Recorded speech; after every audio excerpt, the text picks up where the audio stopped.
Alaska, the last frontier. Wild, remote, closer to Siberia than to any other American state. Here, quite literally, east meets west. At the narrowest point, the United States and the Soviet Union are separated by just 2 miles of icy sea. On the desolate rim of the North Pacific, an escalating Cold War has begun on a new battleground.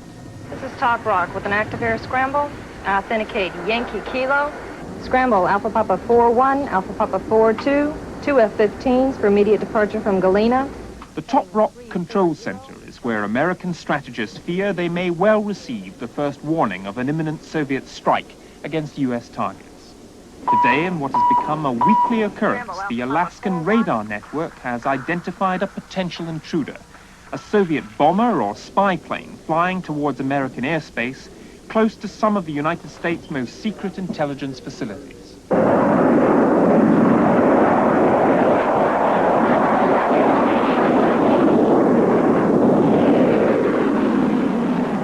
Within 5 minutes, 2 F-15 Eagle fighters are on their way to turn back the intruder. Armed with air-to-air missiles and guided to their target by AWACS early warning aircraft, the F-15s fly 1,500 miles across the Arctic tundra to complete their interception. The missions sometimes last 9 hours, requiring the F-15s to refuel in mid-air half a dozen times. When President Reagan took office, the number of such interceptions was negligible. By 1984, there were 17. This year already, it's 42, and the Air Force expects the numbers to continue to grow.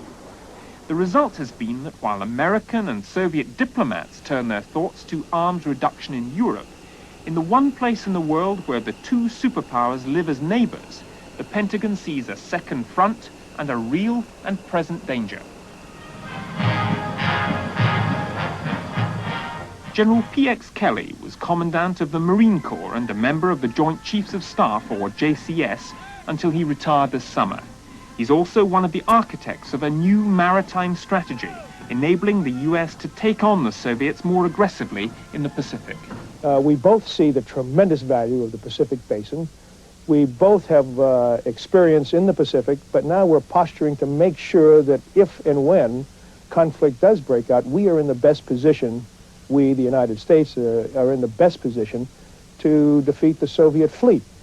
And the first part of that maritime strategy is a strategy of deterrence. In other words, letting them know full well we have the capability of doing certain things in the area.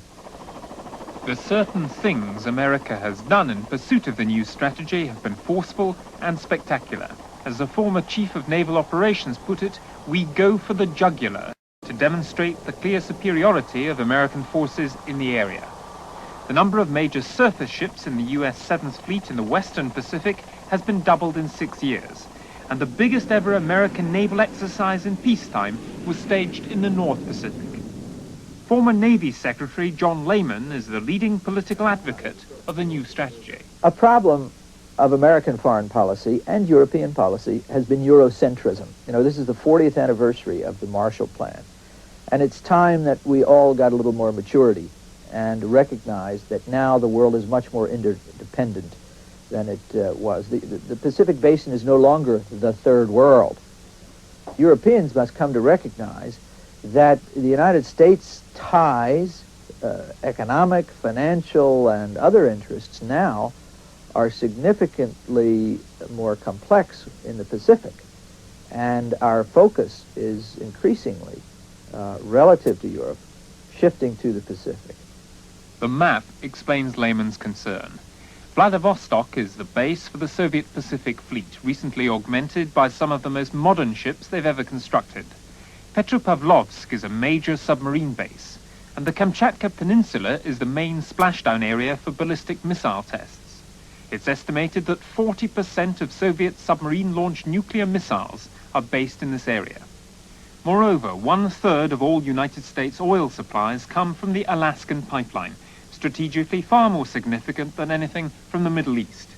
The Aleutian Islands have become the site of a vast new array of top-secret American bases and intelligence-gathering posts, which the Pentagon believes would be high-priority Soviet targets in the event of any future conflict. The lesson of geography has produced an unprecedented and largely unreported military buildup on both sides. The North Pacific as the venue for the highest level of operations and exercises which have taken place under the maritime strategy makes sense because, first of all, the U.S. Navy has always had a preference for the Pacific over Europe. Secondly, the U.S. is a unilateral actor in the Pacific. That is to say, there aren't any allies like Britain or West Germany or France are going to tell the United States what to do in this area. It is the American lake. On the northernmost shore of that American lake, the Eagles have closed on the Soviet Bear. The Soviet bomber is of the recently upgraded Bear H type, capable of carrying a new air-launched cruise missile with a range of some 1,600 miles. At 25,000 feet, a major diplomatic incident is just a wingtip away. The United States has now deployed an extra 11 F-15 fighters to counter the threat from the Bears and increased its tanker refueling fleet by half. We think they're performing radar strike missions and, of course, intelligence gathering missions. I think they want to see what we do and what we can do and when we can pick them up. That's why we're very careful to intercept all those that we can, because we think that they ought to know that they can't come here without being detected and intercepted by our fighters. But isn't all the interception of Soviet bombers simply a game of cat and mouse that nobody takes that seriously? No, not at all. We take it extremely seriously. Every time our pilots go up, they're ready to do the final mission. They go up fully armed, fully loaded, and ready to go at any moment. And should the other side ever be so unfortunate as to forget that, then that's why we're here, because we take every mission that we do extremely seriously. When those pilots are on alert, they're on alert in essentially the same as they would be in a wartime capacity.